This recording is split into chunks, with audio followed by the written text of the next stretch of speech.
மேடையில் அமர்ந்திருக்கின்ற நண்பர்களே, பத்திரிகை தோழர்களே, தொலைக்காட்சி தோழர்களே மற்றும் இங்கே வந்திருக்கும் என் அன்பு மகன் விஜயின் நெஞ்சில் குடியிருக்கின்றனர்.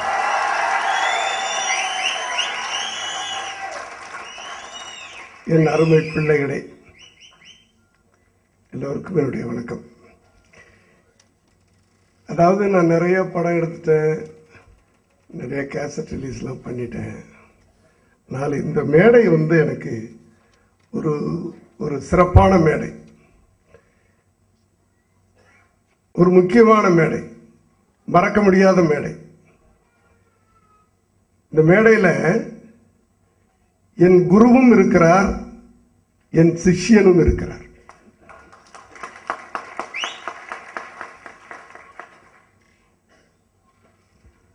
குரு யாருன்னு தெரியல.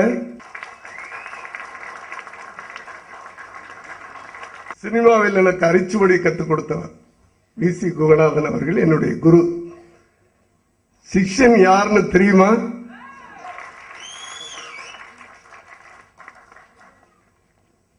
இன்னைக்கு சிஷ்யன் சொல்ல முடியாது, ஏன்னா உலகத்தையே திரும்பி பார்க்க வைத்துக் கொண்டிருக்கிறார்.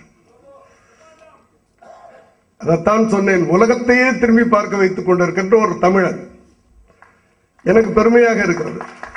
ஒரு பிள்ளையுடைய பெருமை தகப்பனுக்கு கிடைக்கும். எப்படி விஜயுடைய அப்பா அது போறாரா அப்படின்ற பேர் எனக்கு கிடைச்சு அதை பெருமையா நினைக்கிறனோ, அதே போல சங்கருடைய குரு சந்திரசேகர் அப்படின்னு நினைக்கும் போது பெருமையாக இருக்கிறது.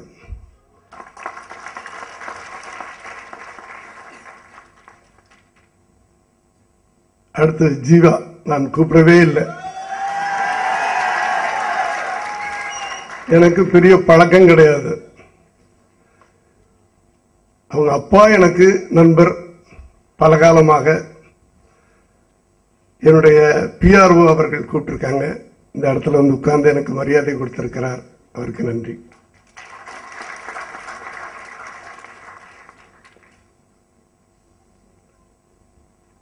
கேடி குஞ்சுமோகன் சார் எனக்கு முதலாளி. குரு இருக்கிறாங்க, சிஷ்யர் இருக்கிறாங்க, முதலாளி இருக்கிறாங்க, இப்படி ஒரு மேடை. நான் அவரை எப்பவுமே முதலாளின்னு கூப்பிடுவேன். காரணம் 2 இருக்கு. விஜய் அவர்களை வச்சு 2 படம் எடுத்தார், அதனால ஒரு முதலாளி. என்னுடைய உதவியாளர்கள் பவித்ரன் அவர்களை முதன் முறையாக இயக்குநராக்கியவர், சங்கர் அவர்களை ஜென்டில்மேன் ஆக்கியவர்.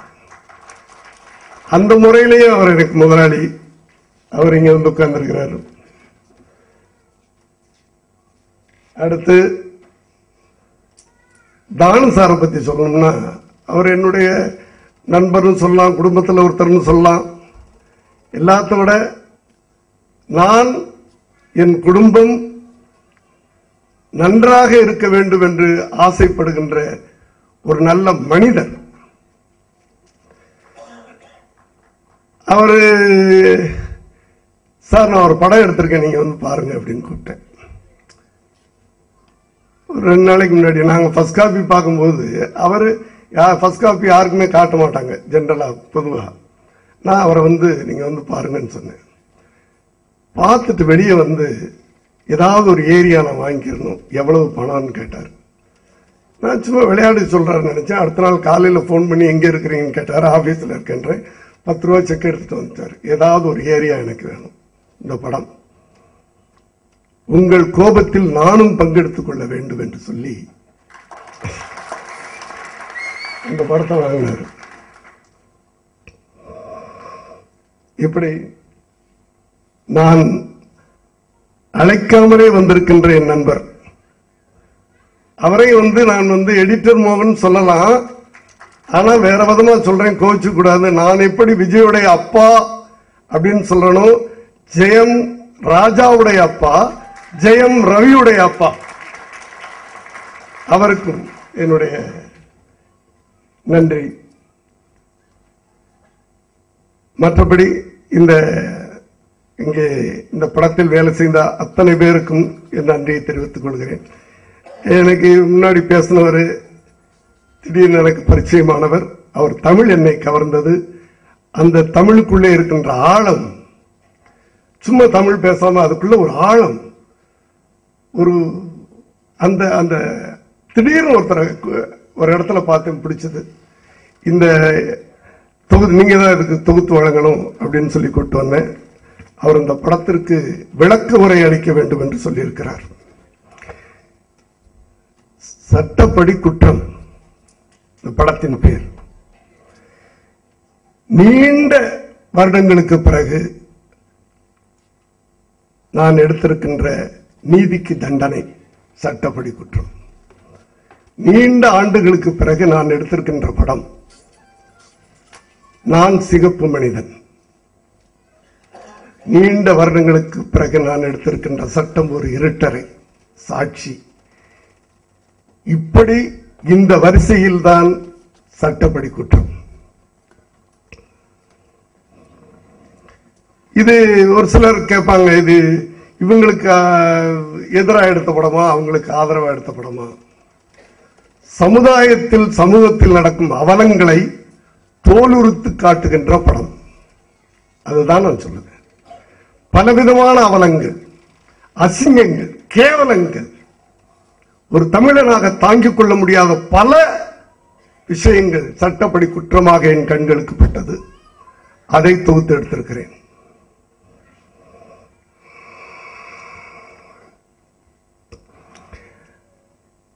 பல விஷயங்களை சொல்லலாம். இது அரசியல் அல்ல, என் படத்தை பற்றி மட்டும் நான் சொல்லுகின்றேன்.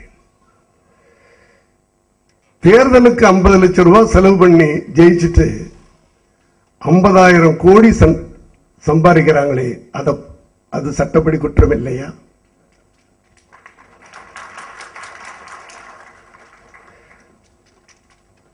ஊர்ல 2 பேர் காதலிச்சுட்டா உதைக்க வர்றாங்க, அடிக்க வர்றாங்க. அவங்க ஓடி போய் கமிஷனர் ஆபீஸ்ல தஞ்சம் போடுறாங்க. அந்த கமிஷனர் அவங்க 2 பேரையும் சேர்த்து வைக்கிறார்.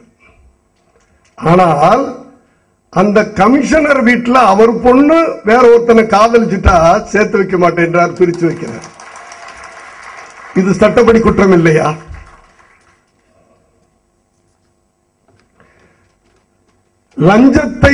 லஞ்சம் வாங்குவதே தவறு.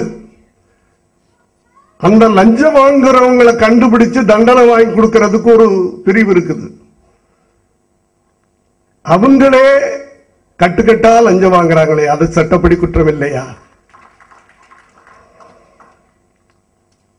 சுவிஸ் பேங்க்ல நம்ம இந்தியர்களின் பணம் எத்தனையோ லட்சம் கோடி இருக்கிறதா சொல்றாங்க. அது என்னடா அப்படின்னு நம்ம தமிழன் ஒவ்வொருத்தனும் கேட்கறான், இந்தியன் ஒவ்வொருத்தனும் கேட்கறான், என்ன கணக்கு இருக்கு, யார் இங்க போட்டு வச்சிருக்காங்கன்னு. அந்த ரகசியத்தை சொல்ல மாட்டேன்னு சொல்றாங்களே, அது சட்டப்படி குற்றம் இல்லையா?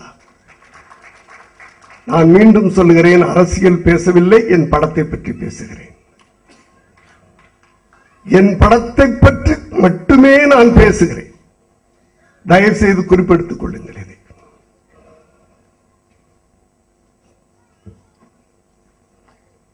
வயிற்று பிழைப்புக்காக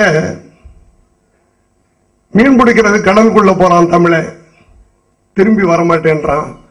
அவனை காப்பாற்றுறதுக்கு நாதி இல்லை, சட்டப்படி குற்றம் இல்லையா?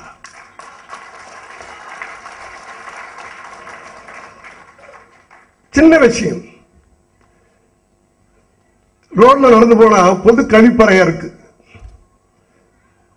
அந்த கழிப்பறைக்குள்ள யாரும் போறதில்லை, கழிப்பறைக்கு வெளியில போறான், அசிங்கம் பண்றான். அது சட்டப்படி குற்றம் இல்லையா? கவர்ச்சி உடையணிந்து இளைஞர்களை சபலப்படுத்தும்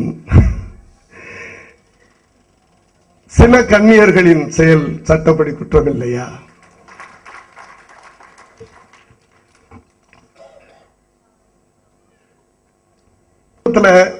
ஒரு அப்பா மகன் இருக்கிறான்.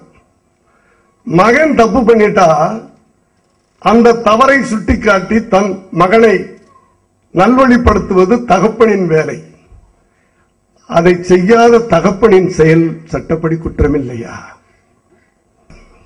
ஒரு தொண்டன் தப்பு பண்ணிட்டா அந்த தொண்டனை தண்டிப்பது அந்த தலைவனின் கடமை. அதை செய்யவில்லை என்றால் அது சட்டப்படி குற்றமில்லையா? ஒரு கமர்ஷியல் படமாக செய்திருக்கிறேன். ஆனா இதெல்லாம் சட்டப்படி குற்றம் சொல்றோம். இதுக்கு என்ன தீர்வு? அதுதான் சார் இந்த படம். 4 மணிக்கு ஒரு கனவு வந்தது. இப்படி நடந்தால் இதற்கு தீர்வு ஏற்படும் அப்படின்னு ஒரு கனவு. முடிச்சு பார்த்தா 4 மணி. அதிகாலையில பார்க்கிற கனவு வந்து பலிக்குன்னு சொல்லுவாங்க. அந்த நம்பிக்கையில் இந்த படத்தை எடுத்திருக்கிறேன். அந்த கனவு தான். அந்த கனவு யார் கண்ட கனவு? நம் முன்னோர்கள் கண்ட கனவு, பாரதியார் கண்ட கனவு.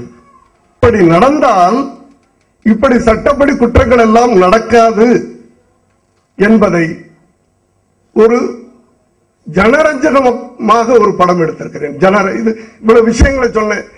ஒன்லி நீதி போதனை மட்டும்தான் இருக்குமான்னு நினைக்காதீங்க. முழுக்க முழுக்க இது கமர்ஷியல் படம், ஒரு ஆக்ஷன் படம். அதைத்தான் நான் திரையிலே காட்டினேன். சூப்பர் ஆக்ஷன் படம் தான் எடுத்திருக்கிறேன்.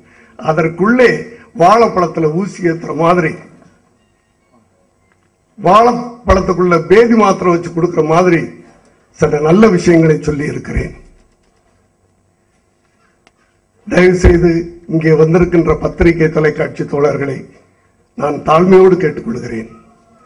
நல்ல படங்களை ஆதரியுங்கள், மக்களிடம் கொண்டு செல்லுங்கள்.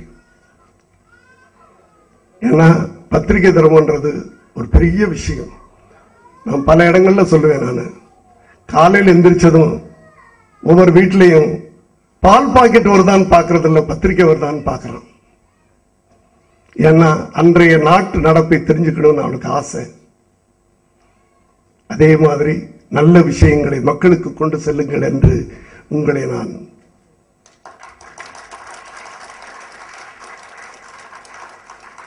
கேட்டுக்கொள்கிறேன். இளைஞர்களே, இளைஞர்கள் எதிர்காலம், இந்தியாவுடைய எதிர்காலம் இளைஞர்கள் கையிலேன்னு சொல்றாங்க. அவங்களுக்கு ஒரு மாற்றத்தை ஏற்படுத்த வேண்டும் என்பதுதான் இந்த படத்தின் நோக்கம். ஒரு மாற்றம் ஏற்பட வேண்டும். அதாவது எல்லாத்திலையுமே மாற்றம் ஏற்பட வேண்டும்.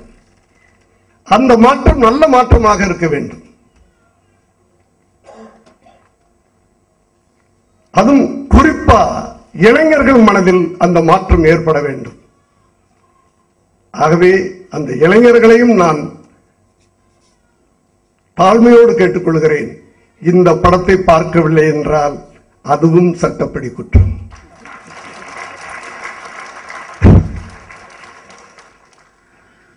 நன்றி, வணக்கம். எனக்குத்தான் இந்த கோபம் இருந்துச்சா அப்படின்னு நினைச்சு பார்க்கும்போது இந்த கதை கண்டிப்பா அவர் பண்ணிடுறப்பா, நல்லா இருக்குப்பா. அவர்கிட்ட ஒரு நல்ல விஷயம். உங்கள் பாதம் தொட்டு நன்றி சொல்லிக் கொள்கிறோம். அதான் அந்த அளவுக்கு உயர்ந்திருக்கின்ற இந்த படத்துக்கு அவர் பணம் வாங்கல, அதையும் நான் சொல்லணும். கதையை கேட்டு நீங்க பெரிய மியூசிக் டைரக்டர் ஆயிட்டீங்க விஜய், நான் இதை வேற ஒருத்தரை வச்சு பண்ணிக்கிறேன்.